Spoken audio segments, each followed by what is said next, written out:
Khash Saghafi here with my AC/DC high voltage shirt. You wanna know why I had to wear this shirt for this video? Simple, because we're talking about delays. And whenever there's delays on transactions, holy smokes, look out, okay? I've done this for 23 years, man. I've seen like people turn to the devil, for God's sakes. If you've ever seen The Exorcist or something like that, their head spinning on their shoulders. So why do purchases run into delays, especially if you're a real estate agent? I want you to do this first before I start giving you reasons, okay? First, click the like button. Click the share button. Share this video on your page, but watch the full video if you want to see how good it is, because it's good. And then share the page, okay? Subscribe to my YouTube page and make sure you comment and ask questions, okay? So let's go into this. Why do purchases run into delays? And probably another thing that goes with it is what do you do if you're the buyer, seller, agents involved and you run into a delay, okay? Let me go into the number one reason why delays occur. This is the number one reason, okay? Then we're gonna break it down and start going into little smaller versions of this. Number one reason, the borrower does not provide all of the documents needed in the correct fashion that they are needed. Now there's multiple reasons for what I just said, but let me repeat it again, okay? The number one reason delays occur. And if you're thinking about buying a house, I got news for you. You better really be taking notes on this thing, okay? Buyers do not provide everything that is needed up front at the time of the pre-approval or early in the transaction. That's the number one reason why delays happen. Now, let's go into why they don't provide everything, okay? Well, why does that occur? If I'm sitting here telling you the number one reason is it's borrower documents. Borrower documents. Why does that occur? Okay? It occurs truly for I'll give you two or three reasons. There might be 2, 3, 4 reasons. There's a couple reasons, okay? Let's start with this one here. I'm gonna give you sort of reality, and then I'll tell you, we'll get a little more granular with it, okay? As my ops manager, Ian Shirey, always says, get a little more granular. I love that, okay? Let's start with this one here. A lot of loan officers, I'm not being bad about it, but a lot of loan officers simply do not know what all of the proper paperwork is based on a specific situation that the buyer is involved in. I'll give you an example. A buyer is in the middle of a divorce, okay? And they have a mortgage that is shared jointly. And for this buyer to buy the next house, I need that filed separation agreement or divorce decree, which is gonna give that mortgage responsibility, the responsibility of the debt, to their soon-to-be ex-spouse. Now, if I factor that mortgage against the borrower, they don't qualify for the loan. I have to exclude it.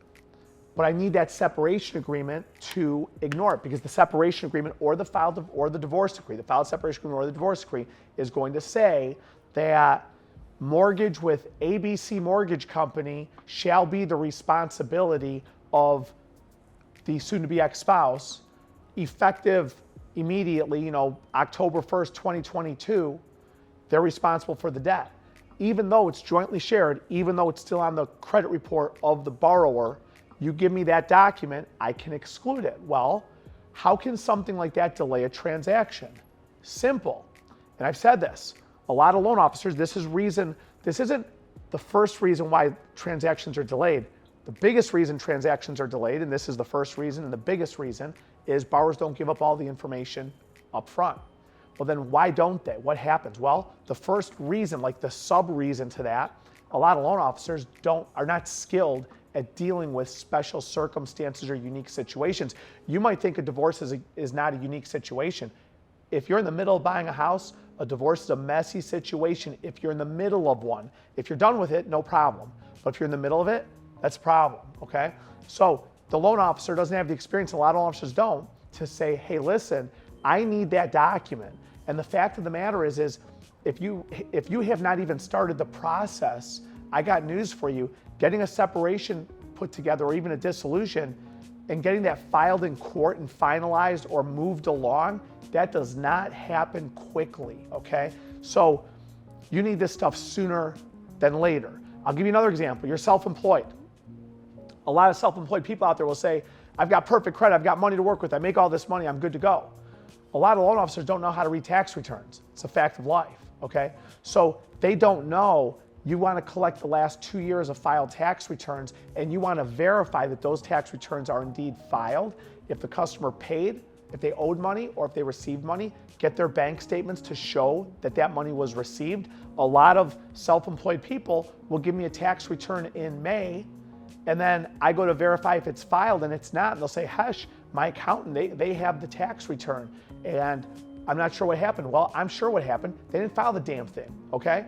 So the loan officer not knowing exactly what is needed to properly pre-approve or close or do the loan, that's a big reason customers don't turn over the correct documents. Because again, when the person requesting those documents doesn't even know to ask for them or doesn't even know what to ask for, that's going to cause the underwriter down the road to ask for those documents. I'll give you more example. Well, we'll leave that off to the side there. That's sub reason number one. The loan officer doesn't know what to ask for. Sub reason number two as to why don't customers turn over all their paperwork. Simple. People don't like turning over a lot. They don't like working. A lot of people don't like working to put these mortgages together. That's reality, okay? A lot of borrowers watching me, if you're watching this right now and you've had a bankruptcy, you have collections, you've got slow pays, you've had a divorce with child support, you owe back income taxes, you had a foreclosure, you've got messy credit, okay? Or you've got a lot of different jobs in the last 2 years. I just spoke to a customer the other day, as a matter of fact. They had 4 jobs in the last 12 months. I told the customer, I said, listen, I need your resume right now. I need a resume. I need start and stop dates. I have to see your employment history. This is like, I'm having a conversation and this person's acting like they've been at Ford Motors for 30 years working on the line. I got news for you. 4 jobs in 12 months, that's a train wreck. Now, that customer called me back and said, Khash, the other lender didn't ask for that stuff. This is a shining example of either the loan officer didn't know to ask for that stuff or the customer just not wanting to put it together. And the reality is he didn't want to put all the information together because it's a lot easier to talk to somebody on day one who just says, sure, you're good to go, here's your pre-approval, and then you just go down your merry way. Then here comes Khash with, hey, listen, man, wait a second. I need you to spend a day putting this together. Now let's think about this. If I said to you, send me your resume, and then you say, Khash, I don't have a resume. Great. Write it down on a sheet of paper.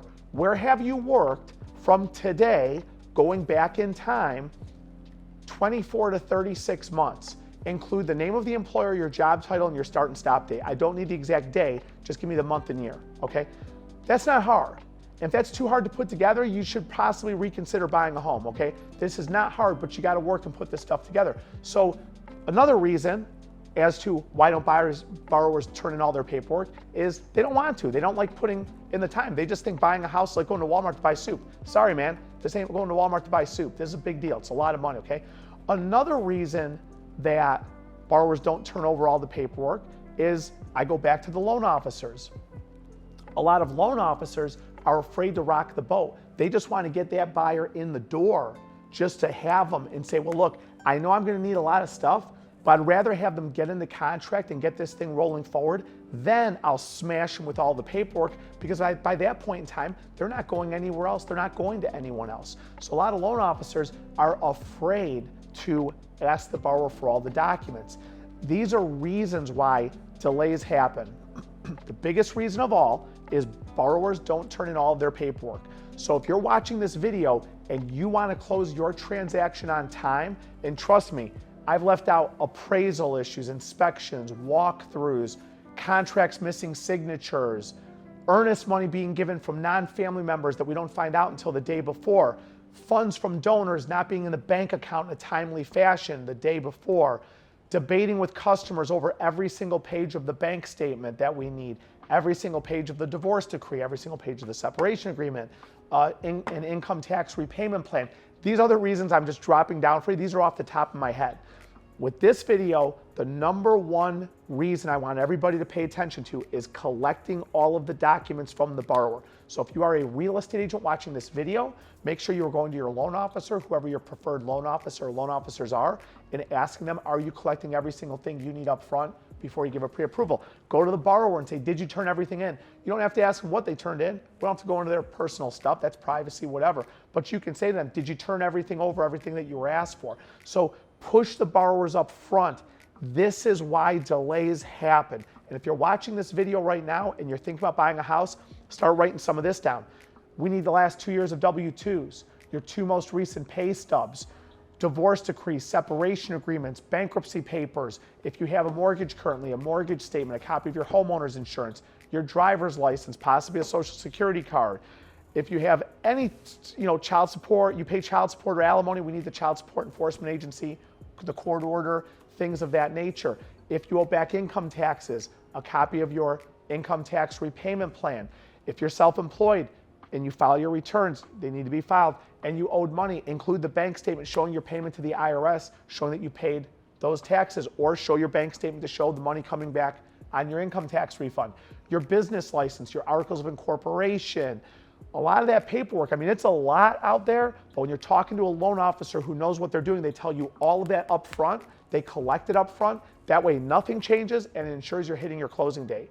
On that note, I want to tell you again, I appreciate you watching this. Make sure you like, subscribe, and share. Put your comments in the comments section. Be sure to follow my other videos that I do, of course. And for this video here, as far as hitting our contract dates and closing dates, this is why we have to pay attention to it up front. The biggest reason is customers not turning over all the paperwork. There's a lot that goes into that up front. Rewatch this video if you want to write them down again. I'll catch you on my next video.